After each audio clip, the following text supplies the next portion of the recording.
Once again to another new video. This is Santu Sahu and you are watching Sahu's tutorial. And in this video, I will be covering some important MCQ questions on English literature for the upcoming UGC NET exam. I am conducting 500 MCQ series on English literature. This is part 4. In the previous 3 videos, I have discussed 95 MCQ questions along with explanation. So watch this video till the end because it is going to be a very fruitful session. Before starting the session, this is my one humble request to all of you. Please do subscribe the channel and tap the bell icon to get more notification that I will upload in future. So without wasting any time, let's get started with these wonderful questions. And here is your first question on your screen. Please do answer in the comment box. So here the first question is, which writer coined the term double consciousness to describe the African American experience? So the term double consciousness was coined by whom?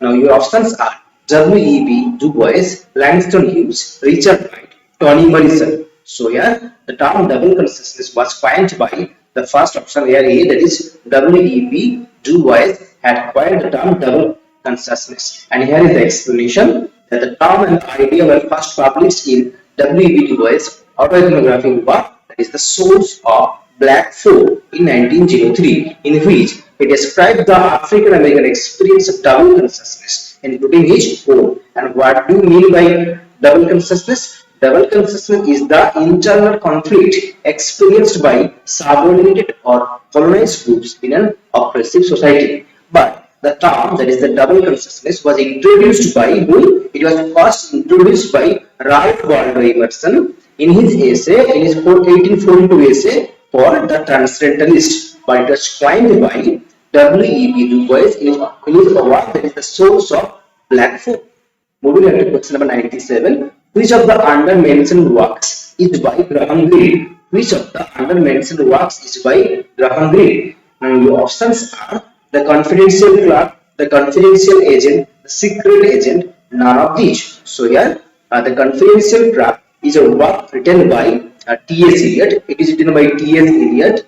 T.S. Eliot has written this work, that is confidential clerk, whereas the confidential agent was written by Graham Greene. It was written by Graham Greene. So here, and the secret agent is a work by Joseph Conrad. It is a work by Joseph Conrad. It is a work by Joseph Conrad, and its secret agent subtitle is A Simple Tale. The secret agent, A Simple Tale. So here, which of the under mentioned works is by Graham Greene? Graham Greene has written The Confidential Agent. The Confidential Agent is the right option. This work was written by Graham Greene, whereas the Confidential Clerk was written by T.S. Eliot, and the Secret Agent, A Simple Tale, was written by Joseph Conrad. And here is the explanation. The Confidential Clerk is a comic verse play by T.S. Eliot, and the Secret Agent and its subtitle A Simple Tale is a novel by Joseph Conrad, first published 1907. The story is set in London 1886, and it deals with Mr. Adolf Harlock and his work as a spy for an unknown country. And the question, the Confidential Agent 1939 is a thriller novel by the British author Graham Greene, and he was fooled by Valentine. Greene wrote it in 6 weeks. So Graham Greene had written this novel in 6 weeks. It is the Confidential Agent, which is a thriller novel. To avoid distraction, he had also rented a room in Bloomsbury from a landlady who lived in a flat below him. He used that apartment in the novels. It is where D, the character, hides for a day and had an affair with the landlady's daughter. He wrote the book for money and was so displeased with his work that he wanted it published under a pseudonym. So the Confidential Agent is a thriller novel written by Graham Greene. Moving on to question number 98. Who is the writer of the play The Return of Ulysses, a drama in 5 acts in a mixed manner? Who is the writer of the play The Return of Ulysses, a drama in 5 acts in a mixed manner?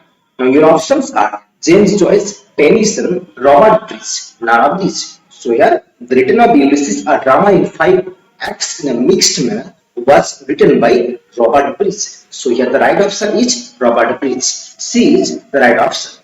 Moving on to question 99. Others avoid our question, thou art free.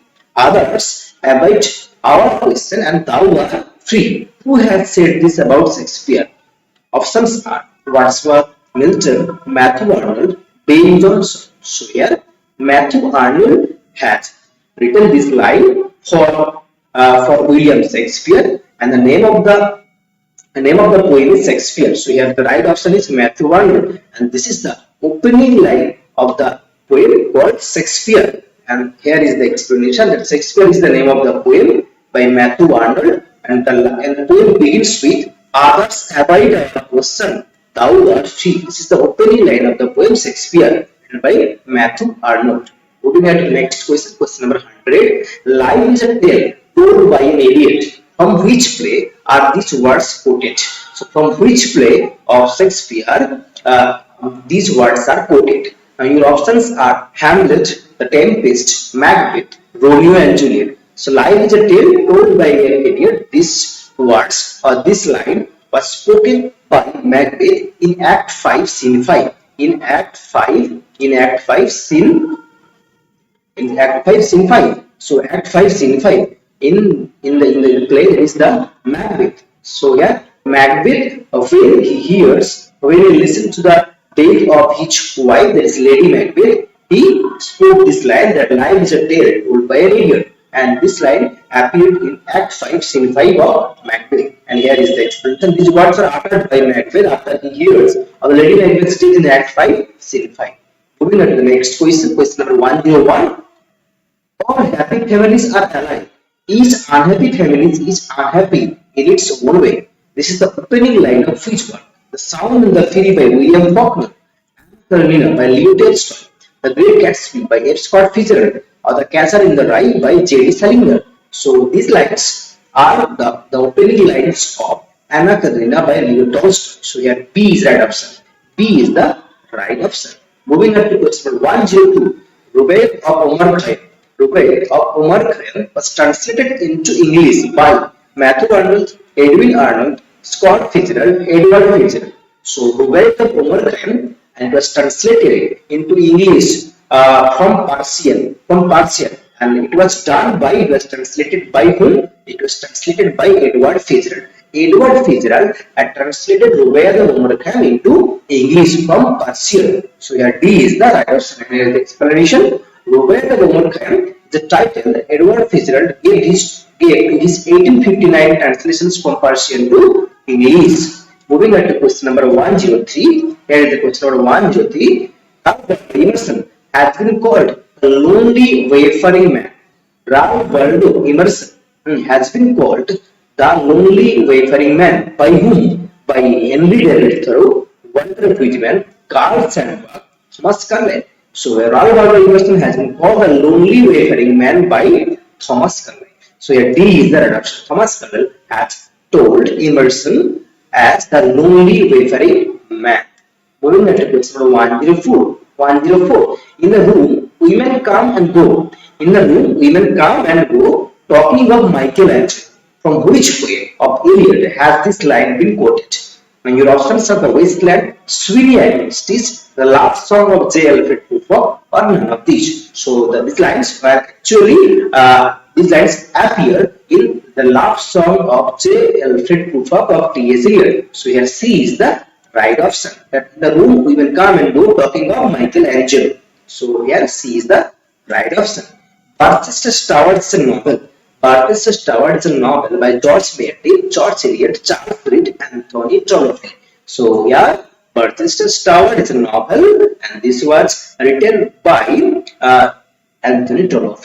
So here D is the right option. And here is the explanation that Barchester's Tower is a novel by the English author Anthony Trollope in 1857, and it is the second book in the Chronicles of Barchester series, preceded by the Warden and followed by the Dr. Thorpe. Among other things, it satirizes the antipathy in the Church of England between high church and evangelical adherents. So, Barchester's Tower is a novel by the English author Anthony Trollope in 1857. Moving on to the next question, question number 106. Sir Thomas More's Utopia was originally written in English, French, Latin, Greek. So, yeah, Thomas More's Utopia was originally written in Latin, and this was originally written in Latin in the year 1516. In the year 1516, it was originally written in Latin, but when it was translated into English, it was translated into English in 1551. In 1551, it was later translated into English. So the Latin versions came in 1516, whereas the translated version in English came in 1551. Okay. And here is the expressions. Utopia's work is a fiction socio-political satire by Thomas More and was written in Latin and published in 1516. The book is written in two parts. It has two parts actually. The first one is the Dialogue of Council and the second one is Discourse on Utopia. Dialogue of Council and the second one is Discourse on Utopia. And the English version came in 1551 to 107. The Nobel Prize was awarded to Rudyard Kipling in the year 1907, 1910, 1919, 1930. So the Nobel Prize was awarded to Rudyard Kipling in 1907. So Rudyard Kipling was awarded the prestigious Nobel Prize in the year 1907. So here A is the right option. Moving on to question number 108. Which of the following literary movements was Agaya associated with? And Agaya is the pen name of Sachidanand, and Agaya is the famous modern Hindi poet. So here your options are Nai Kavita, Prayogpad, Chayapad, and none of the above. So Agaya, the modern Hindi poet, is the pen name of Sachidanand, and he was associated with Prayogpad, that is experimentalism. Prayogpad is the right option, and here is the explanation that Sachidanand Hiranand, popularly known by his pen name Agaya, also transliterated Azani, meaning the unknowable. So, was an Indian writer, poet, novelist, literary critic, journalist, translator, and a revolutionary in Hindi language. He pioneered modern trends in Hindi poetry as well as in fiction, criticism, and journalism, and he is regarded as the pioneer of the Prayogpad, that is experimentalism movement in modern Hindi literature. Moving on to question number 109. Who wrote the poem We Wear the Mask? Options are Langston Hughes, James Baldwin, Paul Laurence Dunbar, or Northern Brooks. So here We Wear the Mask was written by Paul Laurence Dunbar. So here C is the right option. Moving on to question number 110. Who wrote the play A Raisin in the Sun? August Wilson, Lauren Hansberry, James Baldwin, Alice Walker. So A Raisin in the Sun, this was actually written by Lauren Hansberry. Lawrence Hansberry has written the play A Raisin in the Sun, and here is the explanation. A Raisin in the Sun is a play by Lauren Hansberry that debuted on Broadway in 1959, and the title of this play, that is the A Raisin in the Sun, from the poem, it comes from the poem Harley, also known as A Dream Deferred by Langston Hughes. So A Raisin in the Sun, the title comes from the poem of Langston Hughes called Harley. The story tells about black families' experiences in South Chicago and as they attempt to improve their financial circumstances with an insurance payout following the death of the father, and deals with the matters of housing, discrimination, racism, and assimilations. Moving on to question number 111. The view, better to live in hell than serve in heaven, has been expressed in Paradise Lost by Milton, Adam, Satan, Christ. So yeah, this view was told by Satan. Satan told that it is better to reign in hell than serve in heaven. Moving on to question number 112.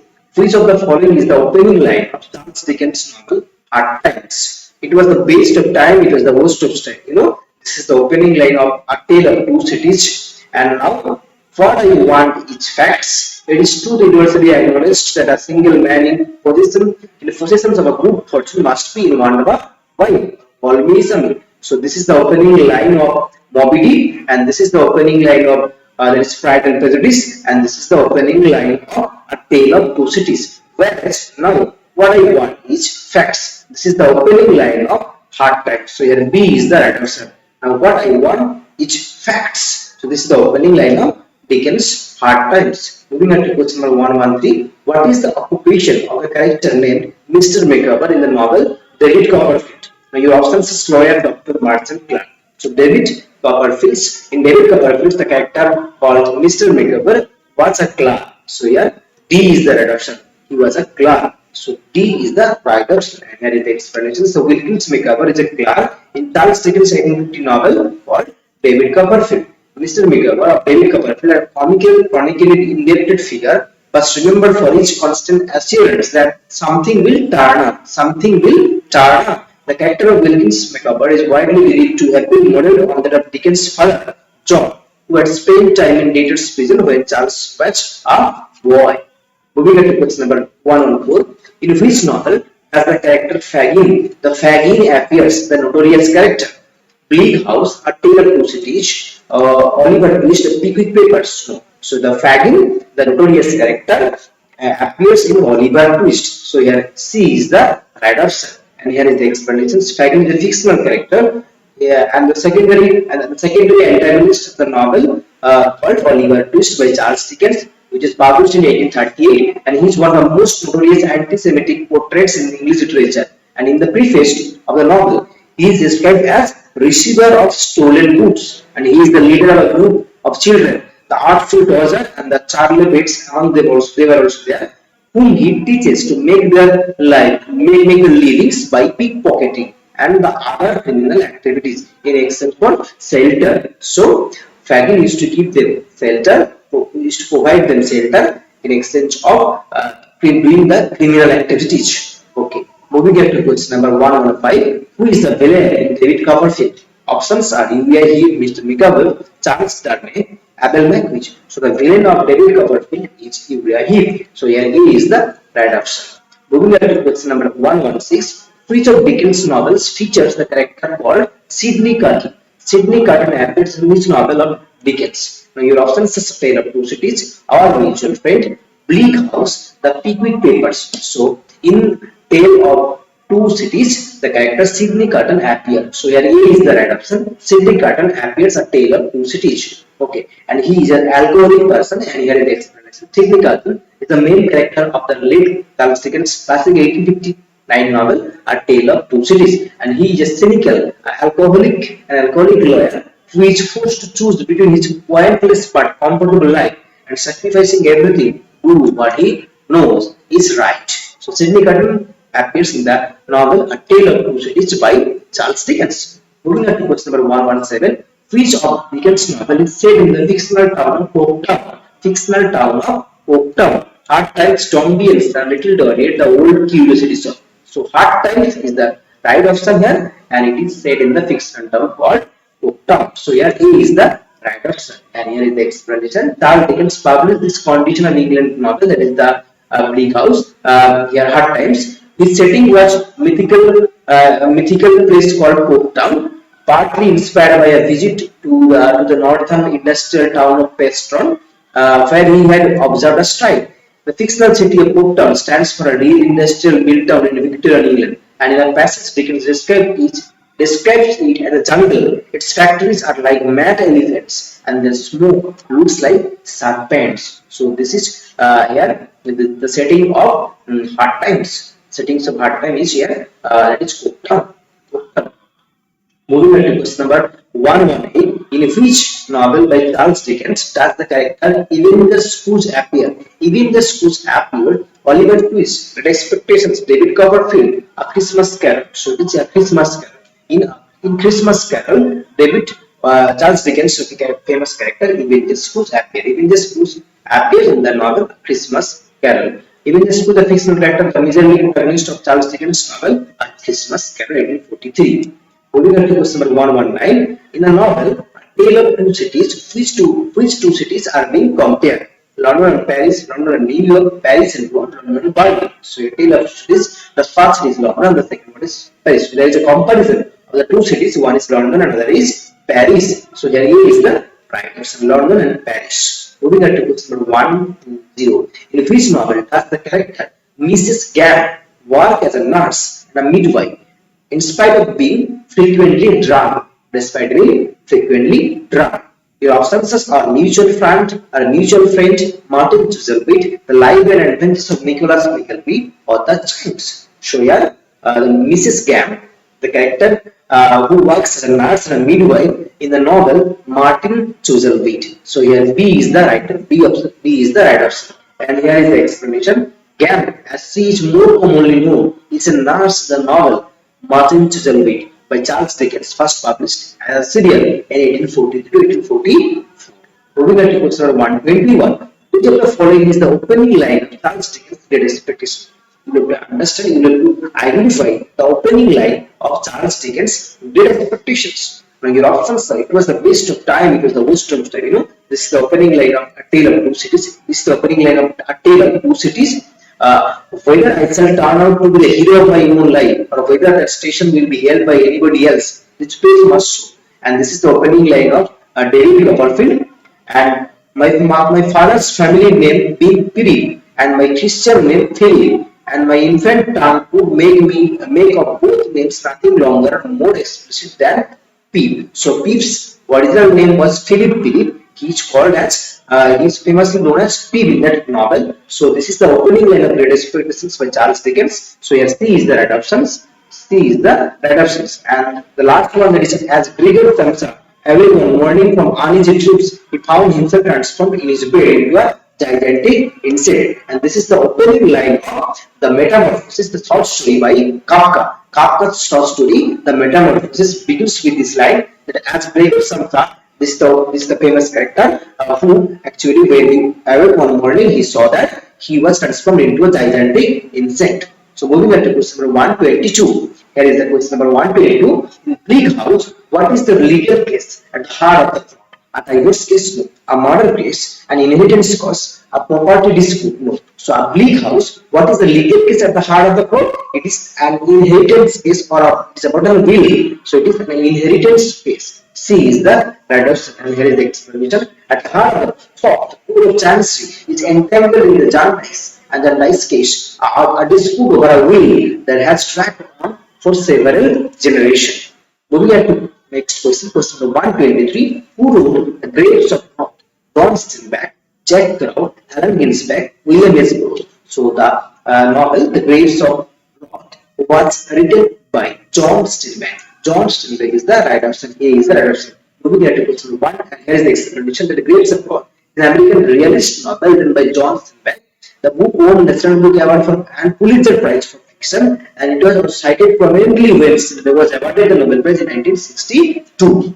Okay, moving on to question number 124. Which of the following works was written by Edgar Allan Poe? Walden, Leaves of Grass, The Raven, The Red Badge of Courage. So Walden was written by Henry David Thoreau, who was an transcendentalist poet of American transcendentalist poet, that is Henry David Thoreau. So Walden was written by Henry David Thoreau. Leaves of Grass was written by Walter Whitman, whereas The Raven was written by Edgar Allan Poe, and The Red Badge of Courage was written by Stephen Crane. So these three are saw where Edgar Allan Poe had written The Raven. Raven is the right option. The Red Badge of Courage was written by Stephen Crane. Leaves of Grass was written by Walter Whitman, whereas Walden was written by Henry David Thoreau, the American transcendentalist poet. And to win the session, here is the question 125. This last question 125. Who wrote the novel The Sun Also Rises? This is a Romani Cliff novel. This is a Romani Cliff novel. And who wrote The Sun Also Rises? Options are Ernest Hemingway, F. Scott Fitzgerald, William Faulkner, J.D. Salinger. So The Sun Also Rises was written by Ernest Hemingway. So A is the right option. Thank you for watching this video. And if you want me to make video on any particular topic, you can write me down in the comment box. I will definitely make video on that topic. And thank you once again for watching the video. Please do not forget to subscribe to the channel and tap the bell icon to get more notifications that I upload in future.